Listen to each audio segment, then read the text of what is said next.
Hello दोस्तों, आज की वीडियो में आपका स्वागत है। Correct translation in English series को आगे बढ़ाते हुए आज की वीडियो में मैं लेके आया हूँ past continuous form of verb. इसमें हम जानेंगे कि past continuous form of verb क्या है, इसको कॉन्टिन्यूअस क्यों कहते हैं, प्रेजेंट कॉन्टिन्यूअस से इसका क्या रिलेशन है और फ्यूचर कॉन्टिन्यूअस से इसका क्या रिलेशन है। देखिए, इसमें आपको दो चीज समझना है। पास्ट कॉन्टिन्यूअस पढ़ रहे तो दो बातों पे विशेष ध्यान देना है। पहला तो ये कॉन्टिन्यूअस क्यों है और ये पास्ट क्यों है, दो बातें। कॉन्टिन्यूअस क्यों है और पास्ट क्यों है। कॉन्टिन्यूअस मतलब क्या बता रहा है कि कोई चीज कंटिन्यूएशन में रहेगा, मतलब जारी रहेगा। किस चीज की जारी रहने की बात चल रही है? वर्ब की। जो वर्ब मतलब जिस वर्ड से पता चल रहा है कि कोई काम हो रहा है या किसी काम को करना या होने का पता चलता है, उसको वर्ब कहते हैं। तो यहाँ पर कंटिन्यूअस का मतलब वर्ब कंटिन्यूएशन में रहेगा, वर्ब जारी रहेगा, मतलब काम जारी रहेगा। कब? पास्ट टाइम में। पास्ट टाइम में कब? तो पास्ट टेंस के एक विशिष्ट समय में वर्ब कंटिन्यूएशन में रहेगा। पास्ट कंटिन्यूअस इसीलिए कहते हैं, मतलब एक ऐसा वर्ड होगा या ऐसा कोई रेफरेंस होगा जो पास्ट टेंस के एक पर्टिकुलर पॉइंट ऑफ टाइम को बताएगा और उस पर्टिकुलर पॉइंट ऑफ टाइम में वर्ब कंटिन्यूएशन में होगा। जैसे कि प्रेजेंट कंटिन्यूएशन को पढ़ते समय प्रेजेंट रेफरेंस ऑफ टाइम के लिए हमने अब शब्द लिया था। पास्ट कंटिन्यूएशन में उस पास्ट रेफरेंस ऑफ टाइम के लिए हम एक ले रहे तब। हम जो सेंटेंस के एग्जांपल पढ़ेंगे उसमें तब लिखेंगे। कई बार ऐसा भी होता है कि बिना तब लिखे भी सेंटेंस हम यूज करते हैं। देखिए, जब प्रैक्टिकल लाइफ की कम्युनिकेशन होता है तो उसमें सिर्फ शब्द ही भाग नहीं लेता, हमारे बॉडी लैंग्वेज लेता है, कोई सिचुएशन लेता है और उसी के रेफरेंस ऑफ टाइम को यूज करते हुए अगर हम सेंटेंस यूज करेंगे तो हो सकता है वो रेफरेंस ऑफ टाइम को शब्द में ना लिखे, वो इनडायरेक्टली रिप्रेजेंट हो रहा है वहां पे। या कई बार हम ऐसा तरह का सेंटेंस यूज करते हैं ना, अच्छा जब तुम आए मैं तो सो रहा था। अब देखिए, जब तुम आए ये पास्ट के रेफरेंस ऑफ टाइम है, मतलब उस समय कब? जब तुम आए, मतलब उस पर्टिकुलर टाइम में मैं सो रहा था, मतलब वर्ब जो है सोने का वो कंटिन्यूएशन में था, इसलिए पास्ट कंटिन्यूएशन हो गया। मतलब जरूरी नहीं कि हर समय तब लगेगा, शॉर्ट हो, समझाने में इजी हो, इसलिए मैंने एक तब शब्द का मैं बार बार यूज करूंगा। बट आपके प्रैक्टिकल लाइफ में ऐसे बहुत सारे अलग अलग सेंटेंसेस होंगे जो ये बताएगा, पर्टिकुलर पॉइंट ऑफ टाइम को रिफर करेगा पास्ट टेंस में। ये ध्यान देना है। तो पास्ट कंटिन्यूअस तभी यूज होगा जो पास्ट टाइम में, मतलब भूतकाल के एक विशिष्ट समय में, विशिष्ट समय मतलब जो रेफरेंस ऑफ टाइम रिफर कर रहा होगा चीज, मतलब जो एक पर्टिकुलर टाइम को रिप्रेजेंट कर रहा होगा, उस पर्टिकुलर टाइम में वर्ब मतलब एक्शन कंटिन्यूएशन में रहेगा। इस तरह के सेंस को बताने के लिए वर्ब के अंत में रहा था, रहे थे, रही थी लगा रहता है। इसलिए पहचान कैसे होगा ये पास्ट कंटिन्यूअस है? तो वर्ब के अंत में, यानी जो भी सेंटेंस का क्रिया होगा, क्रिया के अंत में रहा था, रहे थे, रही थी लगा होगा। अब पता चल गया कि ये पास्ट कंटिन्यूअस है, तो कैसे बनाएंगे? Very simple. क्या करना है आपने?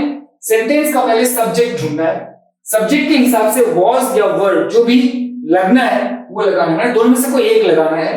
उसके बाद V1 मैंने वर्ब का पहला फॉर्म ढूंढना है और ing जोड़ देना है, उसके साथ अटैच कर देना है, और ऑब्जेक्ट या कोई दूसरे शब्द अगर सेंटेंस में बाकी है उसको प्लेस कर देना है। मतलब सब्जेक्ट वॉज या वर्ड में से कोई एक, उसके बाद V1 ing और उसके बाद ऑब्जेक्ट। अब क्वेश्चन है वॉज किसके साथ? तो हर सिंगुलर सब्जेक्ट के साथ वॉज, प्लूरल सब्जेक्ट के साथ वर्ड, WERD वर्ड, राइट। हर सिंगुलर सब्जेक्ट के साथ क्या लगाएंगे? वॉज, और हर प्लूरल सब्जेक्ट के साथ क्या लगाएंगे? वर्ड। अब जैसे देखिए, सेंटेंस का उदाहरण है तब मैं खा रहा था। यहां पर जो तब शब्द आया क्या है जरा सोचिए, तब मैं खा रहा था। तब एक रेफरेंस ऑफ टाइम है जो टाइम के बारे में बता रहा है। कौन से टाइम में? पास्ट टाइम में, माने भूतकाल के समय में एक पॉइंट ऑफ टाइम है तब, जो बता रहा है कि उस टाइम में मैं क्या कर रहा था, मुझे बताना है, राइट। जैसे तब मैं खा रहा था, तब मैं खा रहा था, गौर करेंगे, तब खाने का काम चल रहा था। तो क्या करना है? सब्जेक्ट यहां पर कौन है? खाने का काम कौन कर रहा है? आई लिखेंगे। आई सिंगुलर सब्जेक्ट है, इसके साथ वॉज लगेगा तो वॉज लगा देंगे। काम क्या चल रहा है? खाने का, तो इट लगाएंगे और ing अटैच कर देना है। और जो मीनिंग है तब, या कोई दूसरा सेंटेंस में जो भी कुछ और होगा उसको प्लेस कर देना है। मतलब तब मैं खा रहा था को आप लिखेंगे आई वॉज ईटिंग देन, तब मैं खा रहा था, आई वॉज ईटिंग देन, या तब वे आ रहे थे, तो क्या हो जाएगा सब्जेक्ट दे प्लूरल है, उसके साथ वर्ड लगेगा, दे वर आने मतलब कम, उसके साथ आईएनजी जोड़ देना है, दे वर कमिंग देन।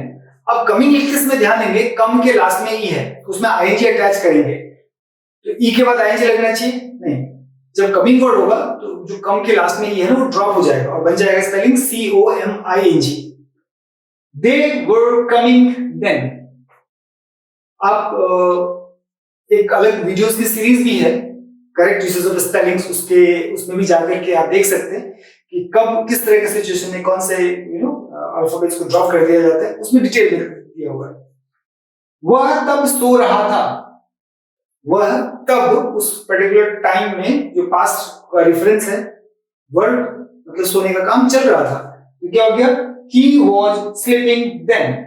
अगर इसका नेगेटिव बनाना है, वेरी सिंपल, आपको नोट ही तो लगाना है, नोट कब लगता है, was where के बाद, मेन वर्ब से पहले और was where के बाद, तो यहाँ पर हेल्पिंग वर्ब क्या है, was where, तो नोट को was where के बाद लगा देना है, तो क्या हो जाएगा, मैं तब नहीं खा रहा था, I was not eating then। क्या मैं तब खा रहा था, इंट्रोगेटिव है, हेल्पिंग वर्ब को सब्जेक्ट से पहले लगा देना है, यहाँ पे was I eating then। मैं तब क्यों सो रहा था, एक्सप्लेनेटरी है, why लगाना पड़ेगा, तो हेल्पिंग वर्ब से भी पहले लगा देंगे, why was I sleeping then। मैं तब क्यों नहीं सो रहा था, ये एक्सप्लेनेटरी भी है और नेगेटिव भी है, मतलब इंट्रोगेटिव भी है, तो यहाँ पे नॉट अपने यूजुअल पोजीशन में रहेगा, कहाँ, मेन वर्ब से पहले, हेल्पिंग वर्ब के बाद होता है, बट हेल्पिंग वर्ब को तो सब्जेक्ट से पहले रख दिया, एक्सप्लेनेटरी वर्ड WH उसको सबसे पहले रखा, तो क्या सेंटेंस हो जाएगा, why was I not sleeping then। यही है पास्ट कंटीन्यूअस, जो कि कंटीन्यूअस है, तो इसका मतलब उस पर्टिकुलर टाइम में एक्शन मतलब वर्ब जारी रहेगा।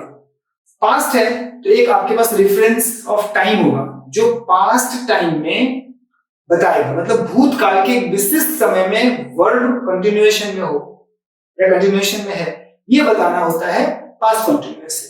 सिंपल है, क्या कैसे पता चलेगा पास्ट कंटिन्यूअस टेंस है, तो उसकी पहचान है क्रियापद में रहा था, रहे थे, रही थी लगा रहता है, subject was were, we were ING plus object या और दूसरे सेंटेंस लगा के इसको हम इंग्लिश में प्लेस करते हैं। नॉट लगाना होता है, हेल्पिंग वर्ब के बाद लगता है, इसका हेल्पिंग वर्ब वाज या वर है तो वाज वर्ब के बाद नॉट लगा देना है। क्वेश्चन बनाना है, हेल्पिंग वर्ब को सब्जेक्ट से पहले लगा देना है, तो वाज या वर जो भी सेंटेंस में रहेगा उसको पहले लगा देना है। अगर एक्सप्लेनेटरी है मतलब WH वर्ड लगना है तो उस हेल्पिंग वर्ब से भी पहले लगा देंगे।